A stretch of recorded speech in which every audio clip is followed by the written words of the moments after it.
राधे राधे दोस्तों, मनीषा की कहानी में आपका स्वागत है। होप आप भी अच्छे होंगे, मैं भी बहुत अच्छी हूँ। तो गाइज, आज का जो टॉपिक है वो यही है कि हमारी जो पूजा पाठ है वो हमारी क्यों नहीं लगती है। इतने सालों से हम मंत्र जप कर रहे हैं, पूजा पाठ कर रहे हैं, लेकिन कभी भी हमें उस चीज़ का अनुभव नहीं हुआ कि हमारी पूजा हमारा साथ दे रही है या हमें हमारे साथ मतलब हमारे मंत्रों का हमें फल मिल रहा है या उसकी ऊर्जा हमें मिल रही है। तो ये सब चीज़ें आज इस वीडियो में मैं आपको बताऊंगी कि क्यों आपको उसका फल नहीं मिलता, क्यों आपकी पूजा पाठ नहीं लगती और क्यों मंत्रों की शक्ति आप तक नहीं रह पाती, आपके पास नहीं रह पाती। तो पूरी वीडियो वॉच करना, कोई भी पॉइंट आपसे ना छूटे, और सब्सक्राइब लाइक शेयर ज़रूर करना ताकि नोटिफिकेशन आप तक आते रहे। तो ये जो है वीडियो ये इसलिए है क्योंकि बहुत लोग हैं जो सालों से पूजा कर रहे हैं लेकिन उनका कभी भी उस पूजा का फल उन्हें नहीं मिला। बहुत सारे नियम होते हैं जिसकी वजह से हमें पूजा का फल नहीं मिलता, जो नियम हम फॉलो नहीं कर पाते। तो ये आज वही नियम है जो मैं आपको बताऊंगी जिससे आप अपनी पूजा का फल पूरा प्राप्त कर पाएँ। कि हम लोग पूजा पाठ करते हैं, मंत्र जप करते हैं और उनकी ऊर्जा हमें नहीं प्राप्त होती।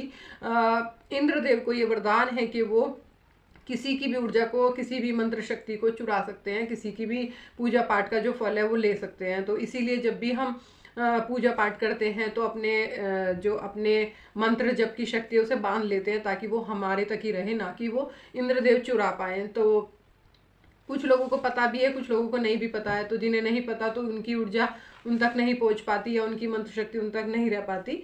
तो क्या होता है कि जब हम जप करते हैं तो सबसे पहले हमें एक आसन की जरूरत पड़ती है। आसन के बिना कभी भी जप नहीं करना चाहिए, चाहे वो काली माता का जप हो, चाहे महादेव का मंत्र हो, चाहे किसी भी देवी देवता की पूजा कर रहे हो, पाठ कर रहे हो, जप कर रहे हो, हनुमान जी का कर रहे हो, बिना आसन के नहीं करना चाहिए। और उसी रंग का जो जो उनका मंत्र होता है उसी के रंग के हिसाब से आप चूज करना चाहिए कि लाल रंग का आसन होना चाहिए कि पीले रंग का आसन होना चाहिए, चाहे नीले रंग का आसन। तो आसन भी मंत्रों के हिसाब से ही लिए जाते हैं। तो और दूसरी बात क्या है कि उस आसन पे बैठने से पहले एक कटोरी में जल रखना पड़ता है, थोड़ा पानी रखना पड़ता है, जिससे हम जब उस पर बैठे गणेश जी का ध्यान करके उस आसन पर बैठे और अपने उस पर जल का छींटा लगा के पवित्रों का मंत्र जपें। और उसके बाद फिर हमने इष्ट देव को याद करें, जिसकी भी हम मंत्र जप कर रहे हैं या पूजा कर रहे हैं, उनसे प्रार्थना करें, उनसे कहें कि जो भी हम मंत्र जप कर रहे हैं ये हमें प्राप्त हो और इसकी ऊर्जा हमें मिले। और जब आपका जप समाप्त हो जाए, जब आपकी पूजा खत्म हो जाए, तो आप एकदम ये ना हो कि उठ जाएं और उठ के तुरंत चल दें। आप सबसे पहले उठने से पहले आसन पर बैठे बैठे ही 2 बूंद चम्मच से जल जमीन पर गिरा दें और वहां से ओम सक्राय नमः करके अपना ऐसे करके लगाएं 3 बार कह के। तो सक्राय नमः करके लगाओगे तो आपको पूरी पूजा का फल मिलेगा, इंद्रदेव आपका मंत्र जप नहीं चुरा पाएंगे। ठीक है, एक तो ये हुआ। और दूसरा ये होता है कि जप करने के बाद हम लोग क्या होता है कि तुरंत वॉशरूम चले जाते हैं। कुछ लोग वॉशरूम चले जाते हैं, तो तुरंत हमें वॉशरूम नहीं जाना चाहिए क्योंकि वो बहुत ज़्यादा पवित्र ऊर्जा होती है जो वॉशरूम में जाके ख़त्म हो जाती है, हमारे शरीर से अलग हो जाती है, क्योंकि वॉशरूम एक गंदी जगह होती है तो वहाँ पर वो प्रवेश नहीं करती। तो इसलिए कभी भी आप तुरंत वॉशरूम नहीं ना जाए। और फिर एक और होता है कि आपका ये होता है कि आप कभी किसी माला से जप कर लेते हो, कभी किसी माला से जप कर ले, और कभी किसी आसन पे बैठ जाते हो, कभी किसी आसन पे बैठ जाते हो। तो कभी भी अपनी पूजा का आसन और अपनी माला कभी भी किसी दूसरे के शेयर ना करें, ना तो अपना आसन ना ही अपनी माला, क्योंकि अपनी जो माला है वो आपकी ऊर्जा मतलब ग्रहण करे होती है, और आपका जो आसन है वो कोई दूसरा लेगा। ये जैसे होता है ना कि छुआछूत की बीमारी होती है, वैसे ही हमारी एक ये पॉजिटिव एनर्जी होती है। तो अगर कोई पूजा हमने की है या कोई हमने पाठ किया है तो वो हमारी ऊर्जा वो दूसरे तक चली जाती है। तो हम अपनी ऊर्जा को शेयर नहीं कर सकते, हम अपने पाठ को शेयर नहीं कर सकते। तो इसलिए कभी भी अपने आसन पे किसी को बैठने ना दें और अपनी माला कभी किसी का शेयर ना करें।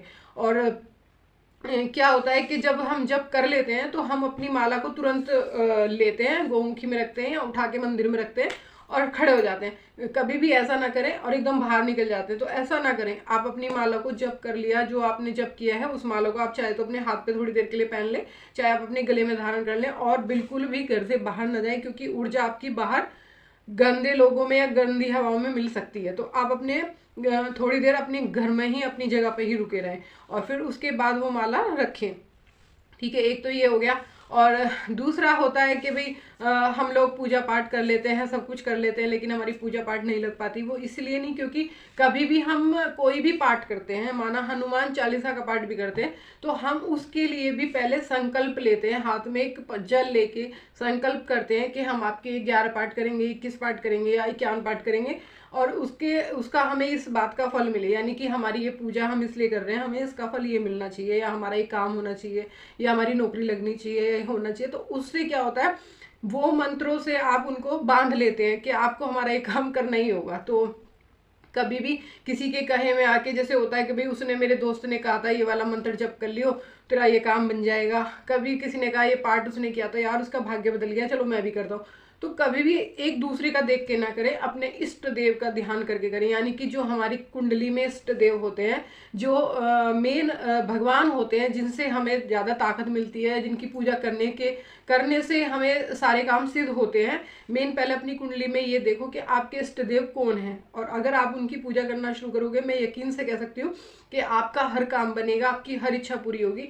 क्योंकि हमारे इष्ट देव अगर हम उन्हें जागृत कर लेते हैं तो वो हमारी हर काम को करने लगते हैं। तो एक ये करो। और दूसरी बात ये है, कभी भी मन में आपकी श्रद्धा भाव होना चाहिए और ध्यान लगाओ। जब भी आप कोई माला जपते हो या कोई पाठ करते हो, तो आपका दिमाग ना इधर उधर नहीं होना चाहिए, आपका ध्यान सीधा अपनी उसी काम पे होना चाहिए। जब आंखें बंद करो तो अपने चक्र पे धारण करो कि हाँ मुझे इधर उधर की बातें नहीं सुनाई, और मेन मुझे अपने अंदर जो मेरा चक्र है, माथे पे चक्र है, वो दिख रहा है, उस पर एक सूर्य का गोला दिख रहा है या ओम बना हुआ दिख रहा है। तब आपका जब ध्यान लगे और आप जब करोगे तो यकीन मानो आपके सारे जब कंप्लीट होंगे और आपको उसका पूरा फल मिलेगा। तो बस इस तरह से ही वीडियो में कितना भी बोल लूँ वो बहुत लंबी हो जाएगी, क्योंकि ज्ञान है कभी ख़त्म नहीं हो सकता, बहुत ज़्यादा है, ये विषय बहुत बड़ा है। तो इसलिए बस मैं इतना ही बताऊँगी कि जब भी आपको जप करना हो या कोई भी पूजा पाठ करनी हो तो इस तरह से ही करें, तो आपको पूरा फल मिलेगा। तो मिलते हैं नेक्स्ट वीडियो में, ऐसे ही प्यार दीजिए, बाय।